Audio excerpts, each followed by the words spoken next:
के लिए भी नहीं है। भाई भारत ने तो कभी कहा ही नहीं कि हमारे लिए ऑप्शन नहीं है।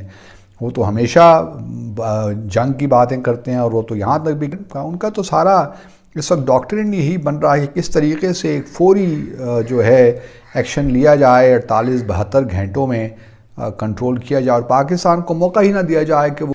और ऑब्वियसली 3 बड़ी ताकतें उन्होंने जिक्र किया है कि वो इमर्ज हो रही हैं, एक चाइना, रूस और इंडिया, भारत। ये तीनों उनके ख्याल में ये अब एक नया दुनिया में सिस्टम बनने जा रहा है। जो इंडिया के साथ हमने आपसे कहा यार थोड़ी बहुत तजारत शुरू करो, कोई बात नहीं, हम आपके साथ हैं, थोड़ा बहुत फ्लैंक्स को कवर करें। तो हमने आपसे कहा, आपने हाँ किया और फिर आपने यू टर्न ले लिया और आपने नहीं किया। वहां हम कह रहे थे कि जी हम नॉर्मलाइज करना चाह रहे हैं, हम जियो इकोनॉमिक्स करना चाह रहे हैं, और आपने ना नॉर्मलाइज किया और ना किया। और ये बात तो हमारी गवर्नमेंट कई बार से बोल चुकी है कि हम लेंगे। अभी कोई एग्रेसिव पोस्चर नहीं है, हालांकि मोदी गवर्नमेंट का पता भी नहीं लगता है किस दिन एग्रेसिव हो जाती है। तो वो हो सकता है कि एग्रेसिव होगी, तो फिर उसके बाद फिर तो पाकिस्तान के बस का नहीं होगा संभालना। तो अभी अभी आपने बोला है ना कि पता नहीं चलता है हुकूमत का, तो ये आपने भी बिल्कुल धमकी देती है। बिल्कुल सही मैम, मैं ये बात ऑन रिकॉर्ड बोल रहा हूँ कि मोदी गवर्नमेंट जिस दिन एग्रेसिव होगी पाकिस्तान संभालने। देखिए, चाइना को वर्ल्ड पावर बनने के लिए एशिया में सुपर पावर बनने की जरूरत है। भारत के होते हुए चाइना सुपर पावर एशिया में नहीं बन सकता। अगर एशियन पावर नहीं बन सकता, ग्लोबल पावर तो वो बन ही नहीं सकता। और अमेरिका का भी बेस्ट बेट इंडिया है। अब एक ही ताकत है एशिया में जो चाइना को रोक सकती है, वो है इंडिया। ये अमेरिका अच्छी तरह से जानता है। ये बताइए कि इंडिया यूएस के साथ तकरीबन $3 बिलियन की डील कर रहा है ड्रोन्स में। ये सब क्या है और आप लोग मतलब ये सब इतना ज्यादा क्यों ले रहे हैं? सबसे पहले हम इस पे जाते भी नहीं है। भाई भारत ने तो कभी कहा ही नहीं कि हमारे लिए ऑप्शन नहीं है।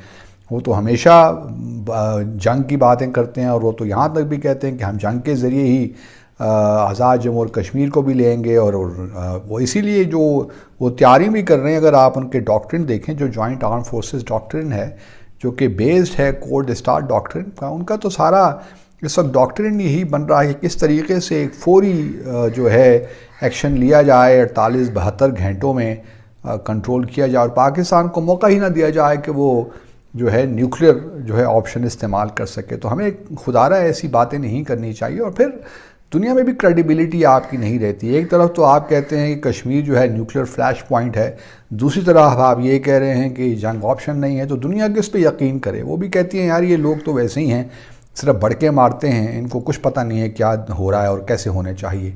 तो मेरी इस्तिता यही है वज़ीर आज़म से कि हम जानते हैं कि भारत S-400 पे भी, और जो ऑयल उसने मंगवाया इंपोर्ट किया रूस से, तो अमेरिका इस वक्त किसी मूड में नहीं है कि वो भारत पे सैंक्शंस लगाए, काटसा की countering American adversaries through sanctions act के तहत।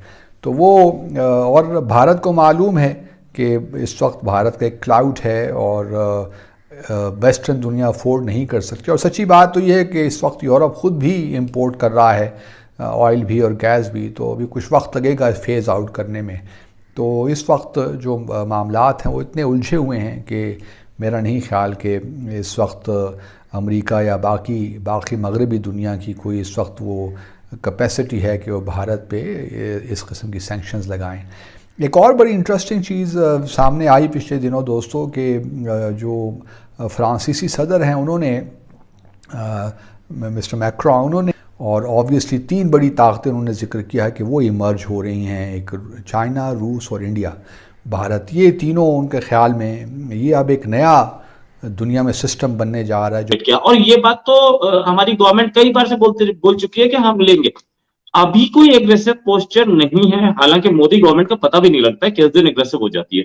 तो वो हो सकता है कि एग्रेसिव होगी, तो फिर उसके बाद फिर तो पाकिस्तान के बस का नहीं होगा संभालना। तो अभी अभी आपने बोला है ना कि पता नहीं चलता है हुकूमत का, तो ये आपने भी धमकी देती है। बिल्कुल सही मैम, मैं ये बात ऑन रिकॉर्ड बोल रहा हूँ कि मोदी गवर्नमेंट जिस दिन एग्रेसिव होगी पाकिस्तान संभाल नहीं पाएगा उसको। उस दिन वो पीए के लेके रहेगी। ये आप फिर से मुझसे बुलवा लीजिए, I will repeat it at least 100 times.